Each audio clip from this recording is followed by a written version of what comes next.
Cek mic. Suaraku masuk gak? Hah? Manu? Masuk.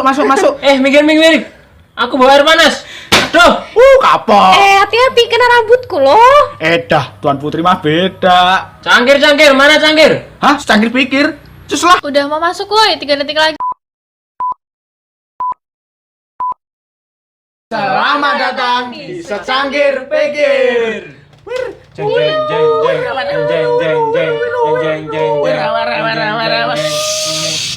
Yuk, tuang pikirmu di cangkir.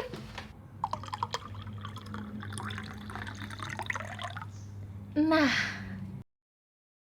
Halo semuanya, kembali lagi bersama kami di podcast yang episode keempat. Bersama siapa? Prilly. Jadi kita bakal ngobrolin perihal apa ini ya? Kita ngobrol perihal anak rantau. Siapa nih yang anak rantau? Angkat tanganmu, Syegi. Enggak ada. Oke. Silakan Prilly, mungkin bisa memperkenalkan diri terlebih dahulu biar para pendengar di rumah bisa tahu siapa sih yang jadi pembicara kali ini. Oke, Sangar. perkenalkan nama saya Prilly, saya dari Kalimantan Timur.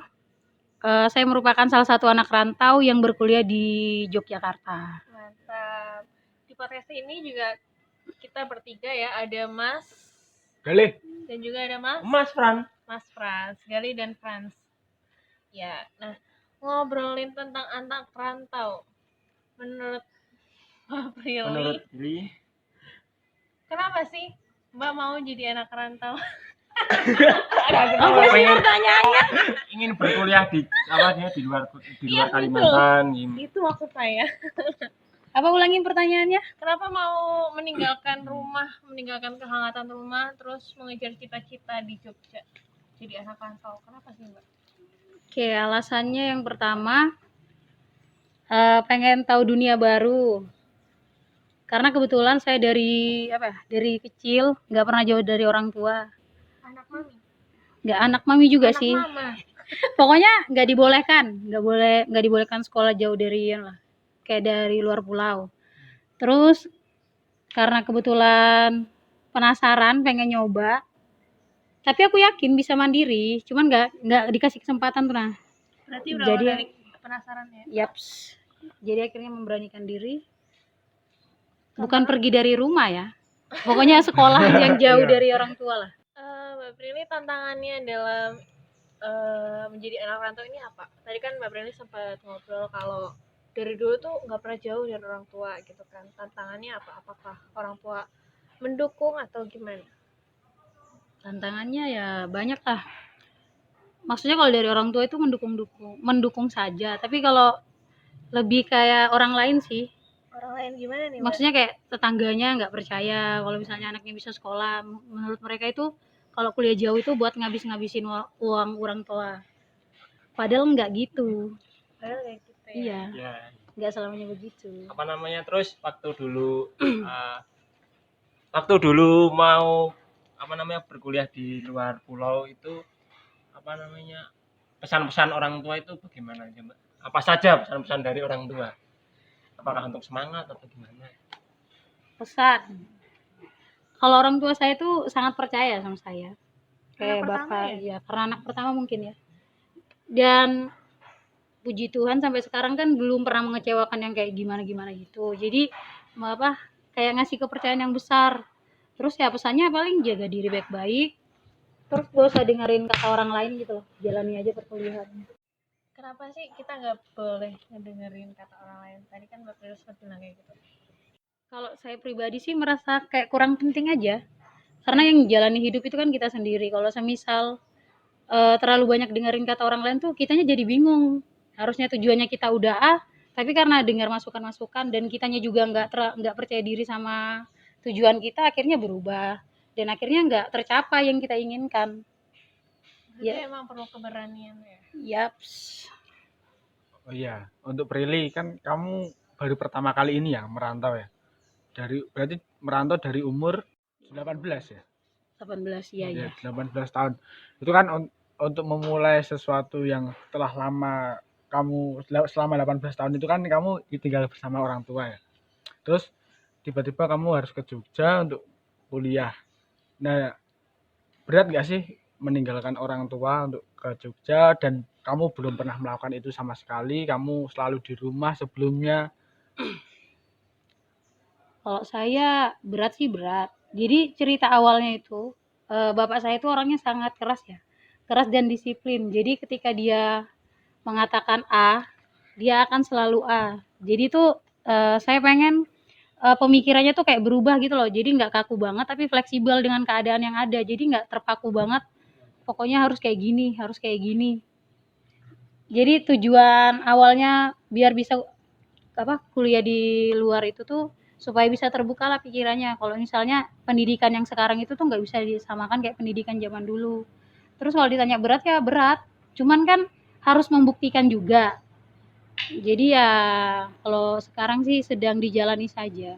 Oke, berbicara tentang itu berarti emang Mbak Prilly emang berjuang untuk menjadi anak rantau ya. Terus selama menjadi anak rantau ini hal-hal baru apa aja sih yang Mbak Prilly pelajari? Hal-hal baru banyak. Yang pertama itu pola belajar. Pola belajar yang sangat berbeda dengan anak-anak di sana. Jadi kayak misalnya kalau di sini tuh antusias belajarnya tuh sangat luar biasa ya. Kan kalau saya di sana tuh sangat-sangat pemalas dan benar-benar pemalas. Jadi kalau di sini tuh kayak, ih kok dia bisa. Jadi kayak terpacu gitu loh semangat untuk belajarnya. Terus tuh kegiatannya tuh juga beragam ya, nggak cuma dominan, cuma satu kegiatan, bisa mengikuti kegiatan eh, yang bukan di zona nyaman lah, banyak kegiatan lainnya. Terus lingkup pertemanannya itu juga berbeda pola pikirnya. Mungkin kalau di sana itu mikirnya tuh masih gimana ya, terlalu cetek atau nggak mikir kita ke depannya harus ngapain gitu loh. Jadi cuman mikir cuman ya udah sekolah selesai ya udah gitu aja. Secara nggak langsung kalau misalkan Mbak Prilly di rumah mikirnya jangka pendek ya. Yaps, benar sekali.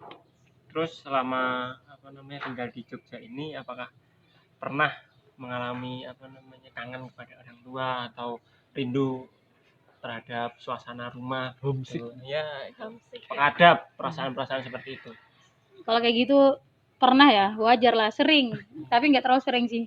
Khususnya kalau semester awal tuh ngerasa biasa aja. Pas semester-semester akhir ini, karena kebetulan kemarin liburnya cukup lama gitu loh di rumah, sebulan lebih tuh.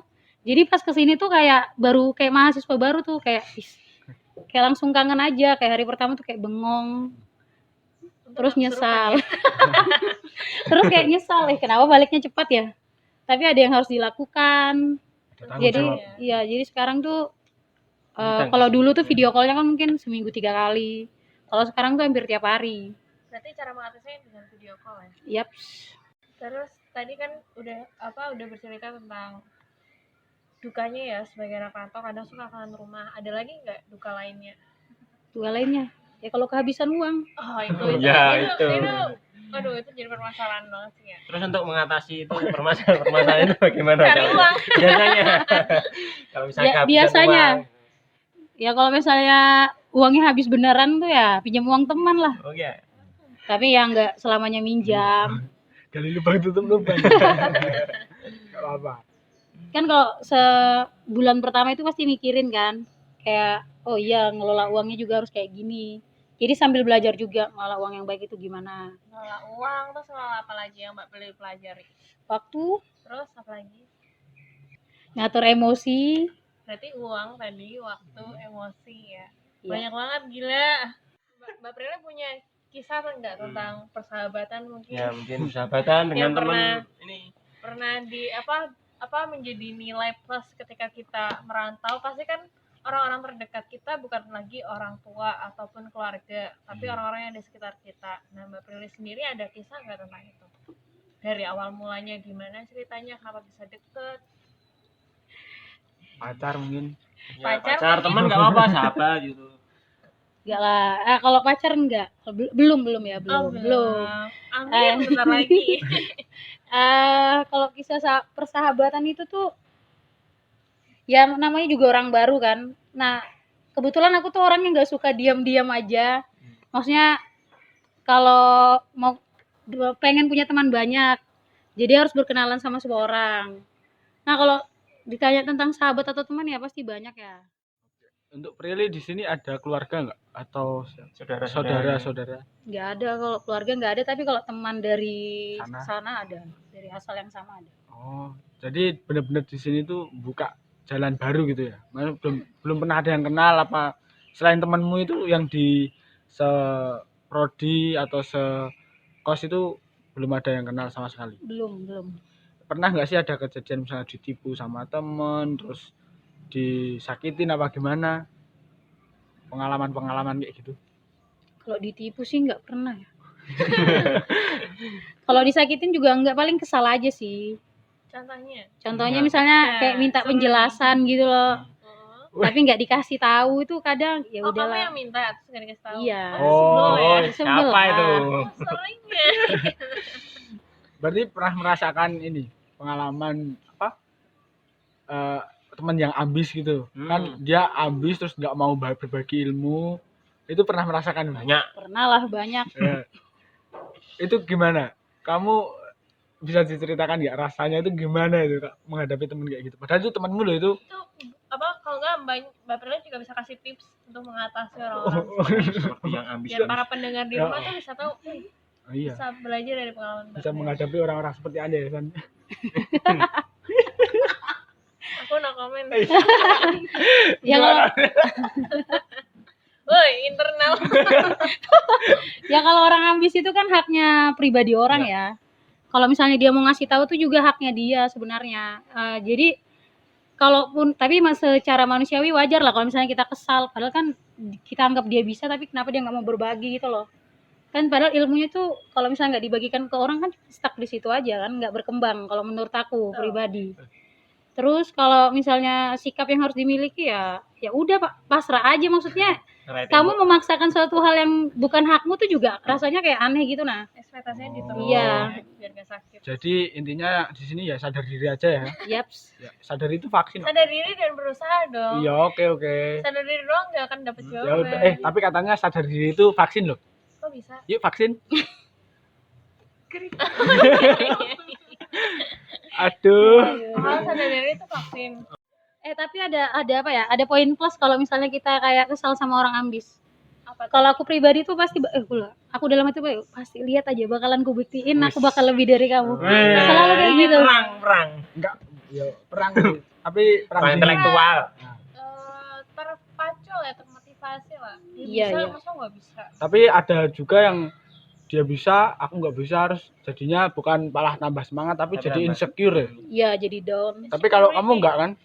Kalau aku kalau kadang ya iya, tapi kalau semester awal itu benar-benar insecure. Jadi kan kelihatan kan mana-mana orang yang sering-sering dipanggil dosen. Jadi kita di kelas tuh kayak cuman sebagai pelengkap aja. Tapi kalau sekarang kan harus pintar adaptasi sih yang paling penting. Harus pintar cari muka. Ya. Iya. Itu nomor pertama. Enggak maksudnya. Harus pintar beradaptasi ya bener. Bercanda yo.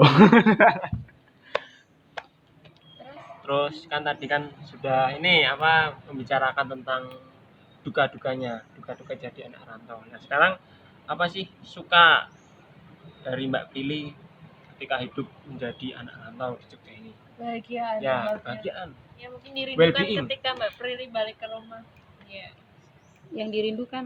Sukanya tuh dukanya nih, sukanya. Sukanya. Sukanya ya punya banyak teman, bisa ngelola uang, jadi punya tabungan sendiri, Bisa masak, iya, bisa mandiri, lebih Ya. rajin. Kalau di rumah kan kadang malas. bukan kadang lagi ya. Kadang dong.